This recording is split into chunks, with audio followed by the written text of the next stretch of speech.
রাসূল সাল্লাল্লাহু আলাইহি ওয়াসাল্লামের দাওয়াত ও পয়গামের বিকাশকালে জাজিরাতুল আরবের রাজা বাদশারা দুই ভাবে বিভক্ত ছিল। এক হলো মুকুটধারী সম্রাট, তারা মুকুটধারী হলেও প্রকৃত অর্থে স্বাধীন ছিল না। দুই হলো গোত্র সম্প্রদায়ের সর্দার।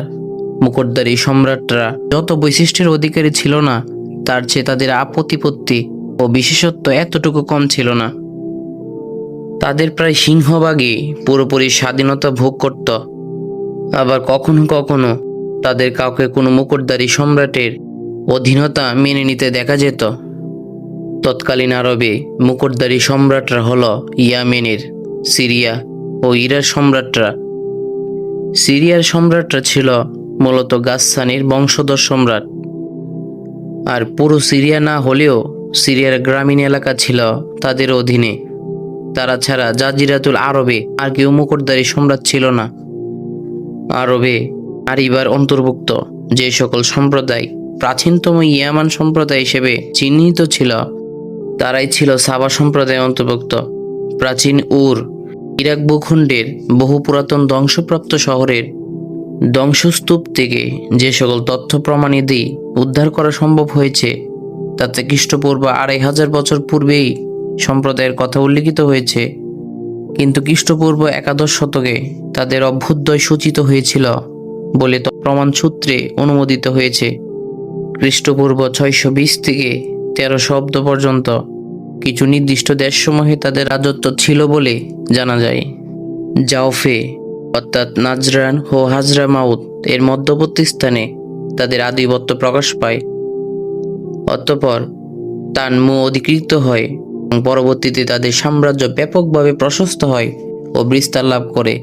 এমনকি তাদের রাজনৈতিক প্রভাব উত্তর হিজাজের মাআন ও উলা পর্যন্ত বিস্তৃত হয়। কথিত আছে যে তাদের কলোনি ও উপনিবেশ আরব বিশ্বের বাহিরও বিস্তার লাভ করে। ব্যবসায় ছিল তাদের প্রধান জীবিকা। অতঃপর মায়ারিবের সেই বিখ্যাত বাঁধ নির্মাণ করা হয়, যা ইয়ামেনের ইতিহাসে বিশেষভাবে উল্লেখযোগ্য একটি বিষয় ছিল। তাদেরকে পৃথিবীর প্রভুত্ব কল্যাণ দেওয়া হয়েছিল। কুরআনুল কারিমে এসেছে, পরিণামে তারা ভুলে গিয়েছিল বাণী, যার ফলে তারা পরিণত হলো এক ধ্বংসপ্রাপ্ত জাতিতে। সেই সময়কালে শাহানানি সাবার মর্যাদাসূচক উপাধি ছিল মুকাররবে সাবা। তার রাজধানী ছিল সিরওয়াহ, যার ধ্বংসপ্রাপ্ত অট্টালিকার চিহ্ন আজও মায়ারেব শহরের থেকে উত্তর পশ্চিম থেকে প্রায় 50 কিলোমিটার পথের দূরত্বে সানা শহর থেকে 142 কিলোমিটার পূর্বে দেখতে পাওয়া যায় এবং কারিবা নামে প্রসিদ্ধ রয়েছে। এই রাজ্য বংশানুক্রমে 22 থেকে 23 জন বাদশাহ দেশ শাসন করেন। সাবা সম্রাটগণ মুকাররব উপাধি পরিত্যাগ করে রাজা বাদশাহ সম্মান সূচক উপাধি গ্রহণ করেন এবং সারওয়া এর পরিবর্তে মায়ারেবকে সাম্রাজ্যের রাজধানী ঘোষণা দেন। সেই সময় ধ্বংসস্তূপ আজও সান্না নামক স্থান 192 কিলোমিটার পূর্বে পরিদৃষ্ট হয়। এক সময় সাবা সম্প্রদায়ের পতন শুরু হয়। নাবেতিয়ারা প্রথমে হিজাজের উত্তর প্রদেশে নিজ কর্তৃক প্রতিষ্ঠিত করে নিয়ে সাবা সম্প্রদায়ের বসতি স্থাপন করেন। পরবর্তীতে তাদের স্থাপনকারীদের সেখান থেকে বহিষ্কার করেন। অধিকতন্ত রোমানরা মিশর, সাম এবং হেজাজের উত্তর অঞ্চল দখল করে নেওয়ার ফলে সমুদ্র পথে তাদের ব্যবসা এবং হিজাজের উত্তর অঞ্চল দখল করে নেন। এই দখল করার কারণে তাদের বাণিজ্য ক্ষতিগ্রস্ত হয়ে পড়ে। এভাবে ক্রমান্বয়ে তাদের ব্যবসা বাণিজ্য সংকুচিত হতে হতে শেষ পর্যন্ত বদ্ধ হয়ে যায়। এদিকে কাহতানি গোত্রসমূহ নিজেদের মধ্যে অন্তদ্বন্দ্ব এবং কলহে লিপ্ত হয়ে পড়ার ফলে নিজ নিজ আবাসস্থল পরিত্যাগ করে তারা নানা দিকে ছড়িয়ে পড়েন। এই সময়ে তাদের রাজত্বকে দ্বিতীয় হিমায়রি বলা হয় এবং তাদের রাজ্য সাবা, জোরারদান, হাজরামাউত ও ইয়ামত হিসেবে পরিচিতি লাভ করে। ইয়ামেনের মধ্যে অব্যাহতভাবে অস্থিরতা ও বিশৃঙ্খলা ঘটতে থাকে। একের পর এক বহু বিপ্লব ও গৃহযুদ্ধ সংঘটিত হতে থাকে এবং এর ফলে বহিঃশক্তির হস্তক্ষেপের অবাঞ্ছিত সুযোগ সৃষ্টি হয়ে যায়। এমনকি এই পর্যায়ে এমন এক অবস্থার উদ্ভব হয়ে যায় যার ফলশ্রুতিতে ইয়ামেনের স্বাধীনতা বিলুপ্ত হয়ে যায়। পক্ষান্তরে সেই যুগের রোমানরা ইডেন দ্বীপে সৈন্য সমাবেশ করে তার ওপর আধিপত্য প্রতিষ্ঠা করেন। তারপর হিমায়ের ও হামদানির পারস্পরিক আন্তঃকলহের সুযোগ নিয়ে হাবশিরা রোমান গোত্রের সহায়তায় তাদের উপর অধিকার প্রতিষ্ঠিত করেন। হাবশিদের এই দখল দায়িত্ব স্থায়ী হয় 378 খ্রিস্টাব্দ পর্যন্ত। কুরআনুল কারিমের সূরা বুরুজের আয়াত দ্বারা লোমহর্ষক ঘটনার প্রতি ইঙ্গিত করা হয়েছে। এই ঘটনার ফল এই দাঁড়ায় যে রোমান সম্রাটগণের নেতৃত্বে খ্রিস্টানরা আরব উপদ্বীপের শহর ও নগরের উপর বারবার আক্রমণ চালিয়ে বিজয় হতে থাকে। এতে উৎসাহিত হয়ে ইহুদিদের উপর প্রতিশোধ গ্রহণের জন্য তারা সংকল্পবদ্ধ হয়ে যান এবং এই প্রতি আক্রমণে অংশগ্রহণ ও সহযোগিতা দানের জন্য হাবশিদেরকে সরবরাহ করা হয়। রোমানদের সহযোগিতা লাভের ফলে হাবশিরা বেশ শক্তিশালী হয়ে ওঠেন এবং 525 খ্রিস্টাব্দে ইরিয়ায়েতের নেতৃত্বে 70,000 সৈন্যের এক বিশাল বাহিনী নিয়ে অগ্রসর হন এবং পুনরায় ইয়েমেনের উপর রাজত্ব প্রতিষ্ঠা করেন। হাবশা সাম্রাজ্যের গভর্নর হিসেবে ইয়েমেনের শাসন কাজ পরিচালনা করতে থাকেন, কিন্তু আব্রাহা বিন সাবাহ আল আশরাম নামে তার অধীনস্থ এক সৈনিক 549 খ্রিস্টাব্দে তাকে হত্যা করে নিজ কৃতিত্ব প্রতিষ্ঠিত করেন এবং অত্যন্ত বিচক্ষণতার সঙ্গে হাবশ সম্রাটের সঙ্গে সুসম্পর্ক রক্ষা করে চলতে সক্ষম হন এবং খুশি হন। ইনি ছিলেন সেই আব্রাহা যিনি কাবা গৃহ নির্মাণ কার্যের জন্য বিশাল হাতিবাহিনী সহ কাবার অভিমুখে অভিযান পরিচালনা করেন এবং শেষ পর্যন্ত আল্লাহর পক্ষী বাহিনী পৈতৃক সম্পূর্ণরূপে ধ্বংসপ্রাপ্ত হন। আসমানি গ্রন্থ আল কোরআনে এই ঘটনা আসহাবে ফিল হাতিবাহিনী নামে প্রসিদ্ধিত রয়েছে। আল্লাহ তাআলা ফিলের ঘটনার পর সনুয়া ফিরে আসার পর তাকে ধ্বংস করেন। তারপর তার পুত্র ইয়াকসুম সিংহাসন আহরণ করেন। এরপর রাজত্ব করেন দ্বিতীয় পুত্র মাসরুক। তাদের উভয়ই সম্পর্কে বলা হয়েছে তারা ছিল পিতার থেকেও খারাপ এবং ইয়েমেনবাসীদেরকে নিপীড়িত, নির্যাতন ও জুলুম অত্যাচার করত। আসহাবে ফিলের ঘটনার পর ইয়েমেনবাসীরা পারস্য সাম্রাজ্যের সাহায্যপুষ্ট হয় এবং হাবশিদের বিরুদ্ধে বিদ্রোহ ঘোষণা করেন। ইয়েমেনবাসীরা সাইব বিন জু ইয়াজান হিমরারিয়ার সন্তান মাদিক আরবের নেতৃত্বে হাবশিদেরকে সেই দেশ থেকে বহিষ্কার করে মুক্ত স্বাধীন সম্প্রদায় হিসেবে মাদিক আরবকে সম্রাট মনোনীত করেন। এ ছিল 575 খ্রিস্টাব্দের ঘটনা। স্বাধীনতা ও রাষ্ট্রীয় ক্ষমতা লাভের পর মাদিক আরব কিছু সংখ্যক হাবশিকে নিজের খেদমত এবং রাজ দরবারের জাঁকজমক বৃদ্ধির কার্যে নিয়োজিত করেন, কিন্তু তার এই নীতির কারণে দুগ্ধকলা সহযোগে সর্প পালন প্রবাদ বাক্যটি এক মর্মান্তিত সত্যে পরিণত হয়ে যায়। প্রচারণা করে ওই হাবশিরা একদিন মাদি কারবারকে হত্যা করার মাধ্যমে জুয়াইয়াজান পরিবারের শাসন ক্ষমতাকে চিরদিনের জন্য স্তব্ধ করে দেয়, আর দেশটি পারস্য সাম্রাজ্যের একটি প্রদেশে পরিণত হয়। এরপর থেকে পারস্য বংশোদ্ভূত একজন গভর্নর একাধিক্রমে ইয়েমেন প্রদেশে শাসন সংক্রান্ত কর্মকাণ্ড পরিচালনা করতে থাকেন। অবশেষে ফার্সি গভর্নর বাজান 628 খ্রিস্টাব্দে ইসলাম গ্রহণ করেন। ইয়েমেন পারস্য শাসনের পাশাপাশি নাগপাস থেকে মুক্ত হয়ে ইসলামের জীবনধারা ও শাসন সুশীলতর ছায়াতলে আশ্রয় লাভ করেন। পৃথিবীর দিক দিগন্তে বিভিন্ন জাতিগোষ্ঠীর হিজরতের জোয়ারে আরবের বুক তখন ফুলে উঠেছিল বারবার উজান ভাটির নাটকে। অন্য 10টি সম্প্রদায়ের সঙ্গে তাল ঠিক রেখে বনি কোজার কয়েকটি শাখায় গোত্রে সিরিয়া গ্রামীণ এলাকায় হিজরত করেন। সেখানে গিয়ে বসবাসের জন্য তারা ছিল সুলাইয়াহ বিন হুলওয়ান গোত্রের লোক। তাদের মধ্য থেকে একটি গোত্র ছিল বনি জাজআম বিন সুলাইয়াহ। তারা জাজআমা নামে পরিচিত ছিল। হিজরত করে সেখানে চলে যাওয়ার পরে রোমরা তাদেরকে নিজেদের করে নিল। এর পিছনে উদ্দেশ্য ছিল যাতে করে স্থলভাগের আরবরা কোনো ধরনের বিশৃঙ্খলা সৃষ্টি না করতে পারে এবং তাদেরকে যাতে পারস্যের বিরুদ্ধে হাতিয়ার স্বরূপ ব্যবহার করা যায়। তাদের মধ্য থেকে একজনকে শাসক বানিয়ে দেওয়া হলো। এরপর থেকে বেশ কিছু কাল যাবৎ তারাই পরিচালনাধীন রাজ্যের শাসন সংক্রান্ত কর্মকাণ্ড পরিচালিত করতে থাকে। এদের মধ্যে সবচাইতে প্রসিদ্ধ শাসক ছিলেন জিয়াদ বিন হাবুলাহ। অনুমান করা হয় যে জাজায়মা গোত্র কর্তৃক পরিচালিত রাজ্য শাসন ব্যবস্থার দ্বিতীয় খ্রিস্টাব্দের পুরোটাই জুড়ে চলছিল। মক্কার জনবসতির সূত্রপাত হয় ইসমাইল আলাইহিস সালামের মক্কাবাস থেকে। অতঃপর 137 বছর বয়স পর্যন্ত তিনি জীবিত থাকেন এবং আজীবন মক্কাবাসীগণদের সর্দার ও বাইতুল্লাহের অভিভাবক হিসেবে দায়িত্ব পালন করেন। তার মৃত্যুর পর তার এক সন্তান মক্কার অভিভাবকের দায়িত্ব পালন করেন। কেউ বলেন দুই সন্তানই প্রথমে নাবিদ ও পরে কায়দার মক্কার অভিভাবকের দায়িত্ব পালন করেন। আবার কেউ এর বিপরীতও বলেছেন। তারপরও তার নানান মুজাজ বিন আমর জুরহুমি রাজ্যের শাসনভার নিজ হাতে গ্রহণ করেন। এভাবে মক্কার নেতৃত্ব বনু জুরহুম গোত্রের হাতে চলে যায় এবং এক যুগ পর্যন্ত তা তাদের হাতের মুঠোর মধ্যেই ছিল। যেহেতু ইসমাইল আলাইসাল্লাম পিতার সঙ্গে হাত মিলিয়ে বাইতুল্লাহের কাজ নির্মাণ করেছিলেন, সেহেতু তার সন্তানাদি বিশেষ এক মর্যাদার আসনে অধিষ্ঠিত থাকেন। যদিও নেতৃত্ব কিংবা অধিকার লাভে তাদের কোনো অংশীদারিত্ব ছিল না। তারপর দিনের পর দিন, বছরের পর বছর অতিবাহিত হতে থাকল, কিন্তু ইসমাইল আলাইসাল্লাম সন্তানগণ যে মাতৃগর্ভেই রয়ে গেল, জনসমাজে তারা অজ্ঞাত অক্ষয়ই রয়ে গেল। অপরদিকে বুকতুনসরের খ্যাতি প্রকাশিত হওয়ার পূর্ব মুহূর্তে বনু জুরহুম গোত্রের শক্তি দুর্বল হয়ে পড়ে এবং মক্কার আকাশে আদনানীদের রাজনৈতিক নক্ষত্রের দ্রুতি চমকাতে আরম্ভ করে। এর প্রমাণ হচ্ছে বুকতুনসর জাত ইরক নামে স্থানে আরবদের সঙ্গে যে ভীষণ লড়াই করেছিলেন, তাতে আরব সৈন্যদের সেনাপতি জুরহুমি ছিলেন না, বরং স্বয়ং আদনান ছিলেন সেনাপতি। খ্রিস্টপূর্ব 587 সনে বুকতুনসর আবাস যখন মক্কা আক্রমণ করেন, তখন আদনানরা পলায়ন করেন ইয়ামেন চলে যান।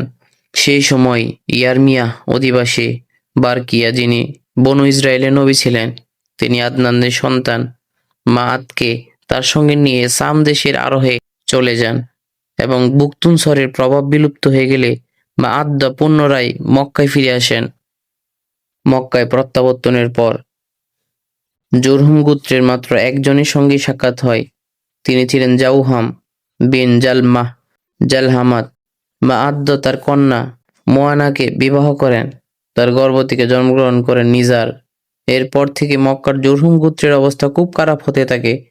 তাদেরকে প্রকট অসচ্ছলতার মধ্যে নিপাতিত হতে হয়। ফলে তারা বাইতুল্লাহর হজ যাত্রীদের উপর নানা প্রকার অন্যায় নিপীড়ন শুরু করে দেয়। কানায়ে কাবা অর্থাৎ আত্মসাৎ করতেও তারা কোনো প্রকার দ্বিধাবোধ করেন না। এদিকে বনু আদনান গোত্র তাদের এই জাতীয় কর্মকাণ্ডের উপর গোপনে গোপনে তীক্ষ্ণ দৃষ্টি রাখতেন এবং তাদের উপর ভয়ানক ক্ষুব্ধ ও কুপিত হয়ে ওঠেন। তাই যখন বনে কুজাহ গোত্র মারুজ জাহরানে শিবির স্থাপন করেন এবং লক্ষ্য করেন যে বনু আদনান গোত্র বনু জুরহুমকে ঘৃণার চোখে দেখছেন, তখন এই সুযোগ গ্রহণ করে এক আদনান গোত্রকে সঙ্গে নিয়ে বনু জুরহুম গোত্রের বিরুদ্ধে যুদ্ধ আরম্ভ শুরু করে দেন এবং মক্কা থেকে তাদেরকে বিতাড়িত করে ক্ষমতা দখল করে নেন। এই ঘটনাটি ঘটে দ্বিতীয় খ্রিস্ট শতাব্দীর মধ্যভাগে। বনু জুরহুম গোত্র মক্কা ছেড়ে যাওয়ার সময় জমজম কূপের মধ্যে নানান প্রকার জিনিসপত্র নিক্ষেপ করে তা প্রায় ভরাট করে ফেলেন। যেসব জিনিসপত্র তারা জমজম কূপের মধ্যে নিক্ষেপ করেন, তার মধ্যে ছিল কিছু সংখ্যক ঐতিহাসিক নিদর্শন। মোহাম্মদ বিন ইসহাক রাহিমাহুল্লাহ এর বিবরণ মতে, আমর বিন আরিস বিন মুজাহ কানায়ে কাবার 2টি হরিণ পাশের গতিত পাথরটি বের করে নিয়ে তা কূপের মধ্যে নিক্ষেপ করেন। তারপর নিজ গোত্র বনি জুরহুমকে সঙ্গে নিয়ে ইয়ামেনে চলে যান। মক্কা হতে বহিষ্কার এবং সেখানকার রাজত্ব শেষ হওয়ার কারণে তাদের দুঃখের অন্ত ছিল না। ইসমাইল আলাইসাল্লামের যুগ ছিল ঈসা আলাইসাল্লামের জন্মের আনুমানিক 2000 বছর পূর্বে। সেই হিসেবে মক্কার জুরহুম গোত্রের অস্তিত্ব ছিল প্রায় 2100 বছর পর্যন্ত এবং তাদের রাজত্ব কাল ছিল প্রায় 2000 বছর পর্যন্ত। মক্কার উপর আধিপত্য প্রতিষ্ঠার পর বনু বকরকে প্রশাসনিক দায়িত্বের অন্তর্ভুক্ত না করেই বনু কুজাহ এককভাবে প্রশাসন পরিচালনা করেন। কিন্তু তা সত্ত্বেও বিশেষভাবে উল্লেখযোগ্য এবং মর্যাদা সম্পন্ন 3টে পদের অংশীদারিত্ব বনু মোজার গোত্র লাভ করেছিলেন। হাজিদের আরাফা থেকে মুজাদালিফায় নিয়ে যাওয়া এবং ইয়ামুন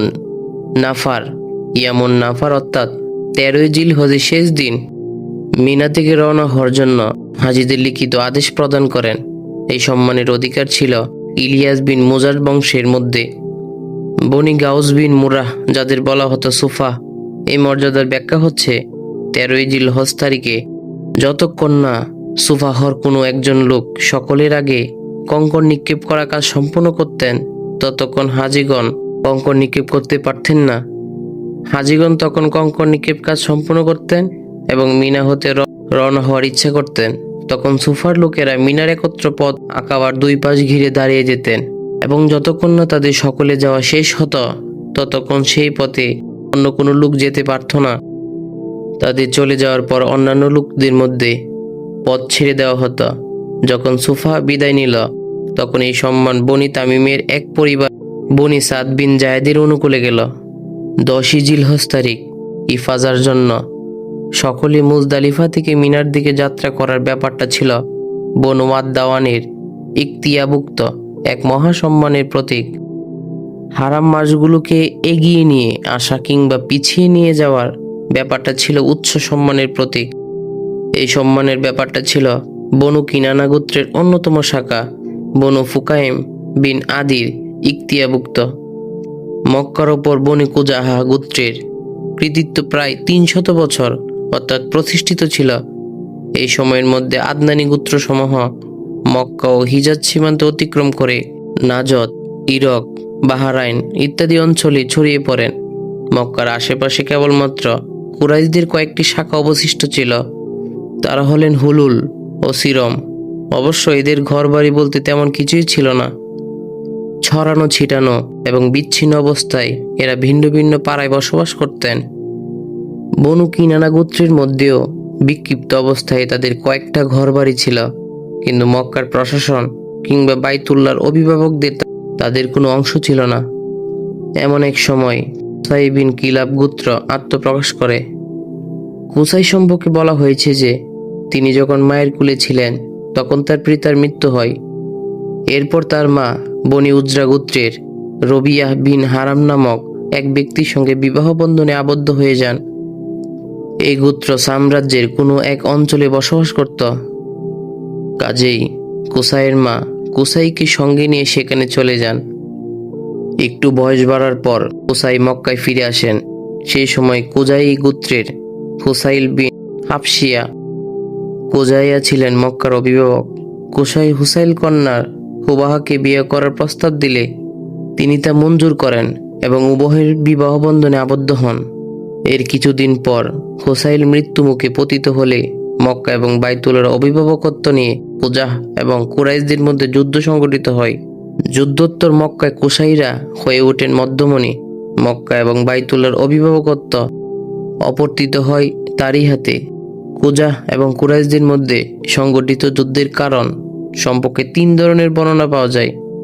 এর মধ্যে প্রথমটি হচ্ছে যখন কুসাইরা সন্তানাদি উন্নতি লাভ করল, তাদের হাতে সম্পদের প্রাচুর্য পরিলক্ষিত হলো এবং মান ও সম্মান বৃদ্ধি পেতে লাগলো। এবং এদিক হুসাইল যখন মৃত্যুবরণ করলেন তখন কুসাই এটা উপলব্ধি করলেন যে মক্কার প্রশাসন এবং কাবার অভিভাবকত্বের ব্যাপারে বনু কুজাহ ও বকরের তুলনায় তার দাবি অগ্রাধিকারযোগ্য। তিনি ধারণাও পোষণ করতে থাকলেন এবং কুরাইশগণ হচ্ছেন ইসমাইলের শ্রেয় বংশোদ্ভূত খাঁটি আরব এবং ইসমাইলি বংশের অন্যান্যদের সর্দার। এরই পরিপ্রেক্ষিতে তিনি কুরাইশ এবং বনু কিনানার কিছু সংখ্যক নেতৃস্থায়ী ব্যক্তির সঙ্গে এই মর্মে আলাপ আলোচনা করেন যে কেন বনি বকর এবং বনি কুজাহকে মক্কা থেকে বহিষ্কার করা হবে না। আলোচনায় অংশকারীগণ এই ব্যাপারে তার সঙ্গে অভিমত পোষণ করেন। দ্বিতীয় বিবরণ হচ্ছে বনি কুজাইরা কথা অনুযায়ী হুসাইল নিজেকেই কুসাইকে ওসিয়ত করেন যে তিনি মক্কার শাসনভার গ্রহণ করবেন এবং কাবার রক্ষণাবেক্ষণের দায়িত্ব পালন করবেন। কিন্তু কুজাহ এই সম্মানজনক পদ কুরাইশকে অধিষ্ঠিত করতে অস্বীকার করলে উভয়ের মধ্যে যুদ্ধ সংঘটিত হয়। তৃতীয় বিবরণ হচ্ছে হুলাইল তার কন্যা হুব্বার হাতে বাইতুলের অভিভাবকত্ব ন্যস্ত করেন এবং আবু গুবশান কুজাইকে তার প্রতিনিধিত্ব নিযুক্ত করেন। হুব্বার প্রতিনিধি হিসেবে আবু গুবশান কুজাই হয়ে যান কাবার দায়িত্বশীল ব্যক্তি। এইদিকে হুলাইল যখন মৃত্যুবরণ করেন তখন কুসাইল এক মশক মদের বিনিময়ে আবু গিবশানের নিকট থেকে কাবার আধিপত্য ক্রয় করে নেন। কিন্তু কুজাহ সম্প্রদায় এই জাতীয় ক্রয় বিক্রয়ের ব্যাপারটা অনুমোদন না করে বাইতুল্লাহর ব্যাপারে কুসাইকে বাধা প্রদান করতে থাকেন। কুসাইও কিন্তু ছাড়বার পাত্র নন। বনি কুজাহকে মক্কা থেকে বহিষ্কার করার কুরাইশ এবং বনি কিনানাকে একত্রিত করে তাদের সহায়তা লাভের জন্য আবেদন জানালেন। কুসাইয়ের আহ্বানে সাড়া দিয়ে তারাও একাগ্রতা ঘোষণা করলেন। কারণ যাই হোক না কেন, ঘটনার রূপটি এই রকম ছিল যে ফুলাইল যখন মৃত্যুবরণ করলেন, সুফা তখন তাই করতে চাইলেন যা তিনি সর্বদা করে আসছিলেন। কুসাই তখন কুরাইশ এবং কিনানার লোকজনের সঙ্গে আকাবার যে স্থানে সম্মিলিত হয়েছিলেন সেখানে উপস্থিত হয়ে বললেন, কানায় কাবার অভিভাবকত্বের জন্য তোমাদের তুলনায় আমরা অধিকতর যোগ্য এবং আমাদের দাবি গ্রহণযোগ্য।